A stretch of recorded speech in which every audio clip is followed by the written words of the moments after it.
Hi and welcome. I'm trying to learn histology.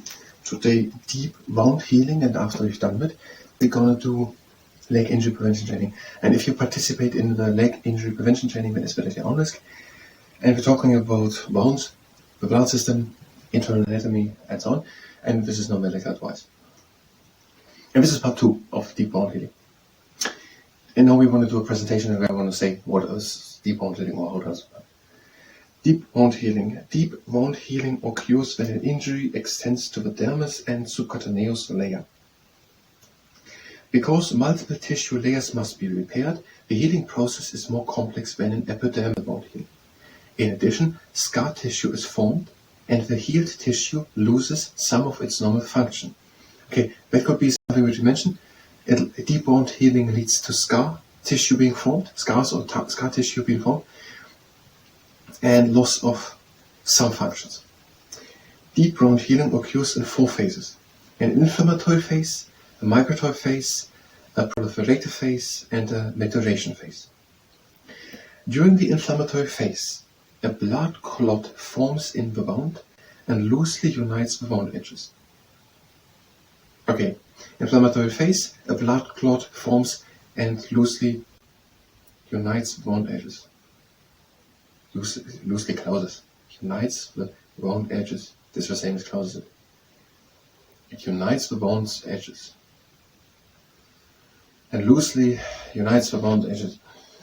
This phase of deep wound healing involves inflammation, a vascular and cellular response that helps eliminate microbes, foreign material, and dying tissue in preparation for repair. Let's see it again.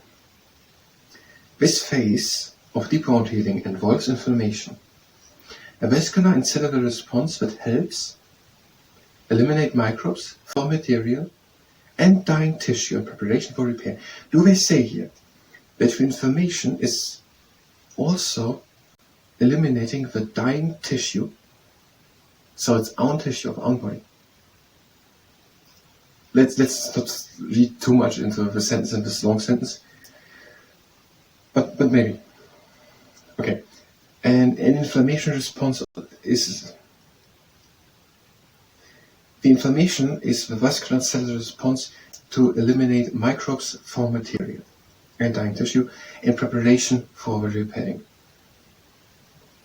The vasodilation and increased permeability of blood vessels associated with inflammation and hence delivery of white blood cells called neutrophils. Okay, the inflammation is inflammatory phase. Blood clot forms and loosely connects to the wound's edges, and also the inflammation is a cellular vascular response. Foreign materials and microbes and eliminate microbes, foreign materials, and dying tissue. And also the vasodilation and the increased permeability of blood through the inflammation enhances the delivery of white blood cells called neutrophils. Are all white blood cells called neutrophils? Of neutrophils. And also of monocytes which develop into macrophages that pathogenize microbes, and of mesenchymal cells which develop into fibroblasts. I had also the idea that we need a presentation just about the inflammatory phase. Easier, so it will just make. This would be enough information. Okay, white blood cells enhances the delivery of white blood cells and also of monocytes, which then develop into macrophages that pathogenize microbes. 4 words which are basically don't understand. So what are we doing with them? Just saying them out?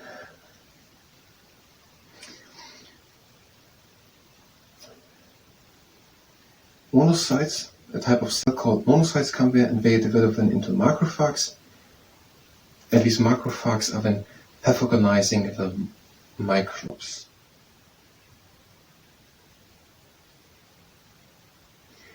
And of mesenchymal cells which develop into fibroblasts, and also mesenchymal cells are brought in and they are developing then into fibroblasts.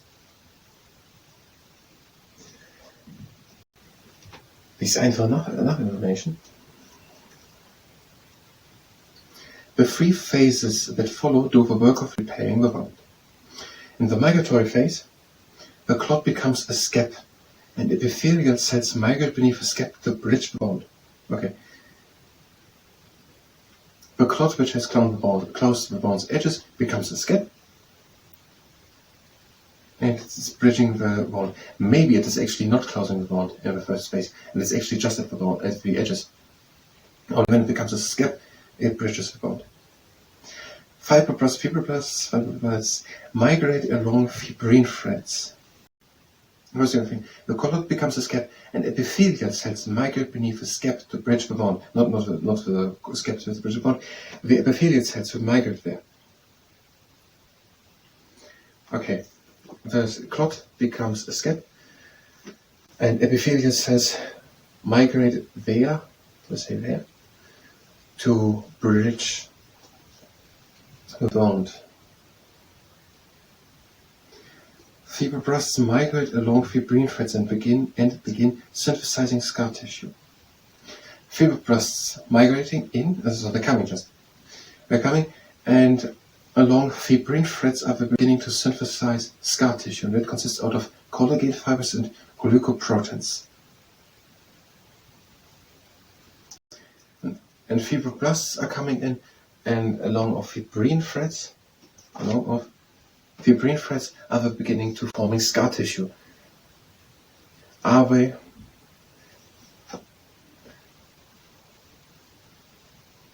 starting to do collagen fibers and glycoproteins? Are we starting to do collagen fibers and glycoproteins or scar tissue, which is then scar tissue?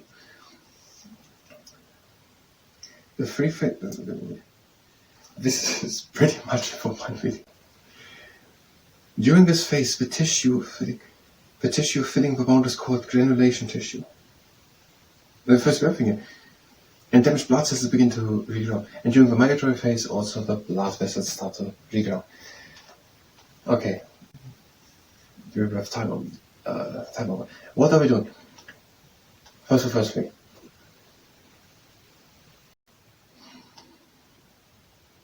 I want to say the very first thing. But we had it right at the beginning. It forms scar tissue and some functions. Deep wound healing forms scar tissue, and some functions are retained. Scar tissue is formed. By deep wound healing, scar tissue is formed, and the tissue loses therefore some of its function. And when it comes to the inflammatory phase, the inflammatory phase is the vascular cellular response to eliminate the microbes and the foreign materials, and also dying tissue to prepare for the repair process. And also the inflammation causes vasodilation so that more blood is flowing to it, and with the blood, the white blood cells, the neutrophils, the neutrophils are coming in, and also monocytes are coming in, and they are then developing into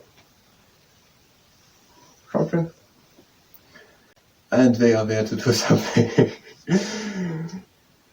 And the monocytes, they are developing into macrophages, and they are then pathogenizing the microbes. And also mesenchymal cells are coming in, and they are then developing into fibroblasts.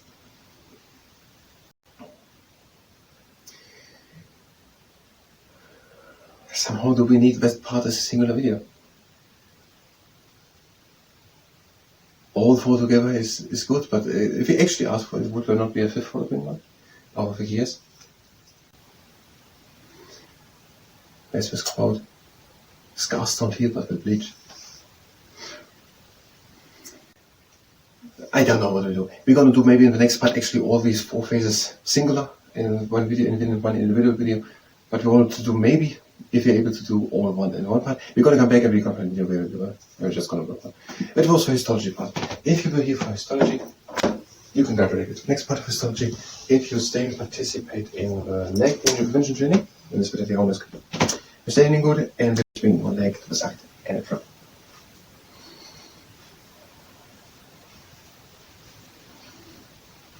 And the other leg, swing it front and to the side.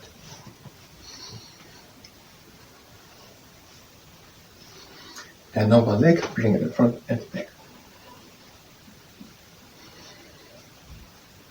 And the other leg, bring it in front and back. And now, pine pill crow. Breathe in, lift one leg up, out to the side. Again in, out and down. Again in, out to the side. Again in, out in, and down. And now, lift one leg up for the direction buoy and hands out, and go with the hands over to one side. Now with the hands over to the other side. And with the hands over to the first side, and also the knee now. Knee now over to the opposing side of which the hands are shown. And off. The other leg, hands over to one side, and also the upper bottom. And to the other side.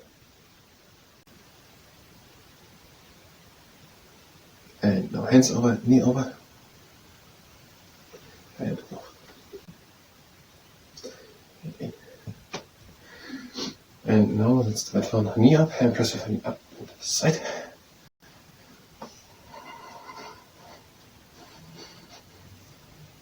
And with the other leg, press the knee up to the side. And now, with a wildcat or stand good on one leg, this exercise can go onto the knee, turn over towards the leg, go down to the knee, and over to the other side as 5 goes, and come up again. Again, stand good, over to the leg, down, to the other side, and up, and over the other leg. Stand good, turn over, go down, turn over, down.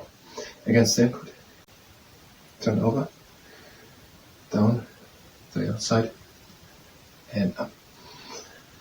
And the next exercise, the clock. This exercise can go again onto the knee. So stand good and go with the other heel, always at 90-minute intervals along the dial. And spin. Do. And the same with the other leg. In front of 12 o'clock, and 1:30 and 3, and 10:30 and 9, and also 7:30 and 6, and 4:30 and 3. And next exercise, one hand on tummy, one on low back, and lift one leg in one straight line up, flex the foot. If a quad muscle is cramped, then bring the leg up and point the foot down, relax the leg. So bring the leg up, flex foot, and try to bring the leg higher. Control with the hands as you don't fall back. Try to come higher, and bring the leg up. Pull the leg up, point with the toes down, and relax the leg. And other side. Hand on tummy, one on low back. Lift the leg up, flex foot, and try to bring the leg higher.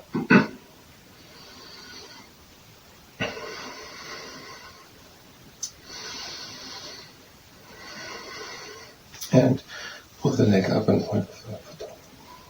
Relax the leg. And the next exercise. Don't do this exercise if you're pregnant. Stand good on one leg, upper heel on the ground, and lift the heel off the ground and place it again on the ground.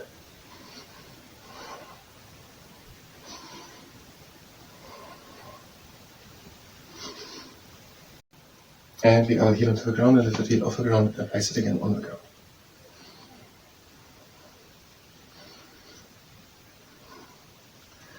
And the next exercise, the horse. Leg in and out. And on the other side, leg in and out. And now the cannon. Stay good, and also with the whole body down. You can do it instead of a horse if you like. And let your leg. Stay good and go big.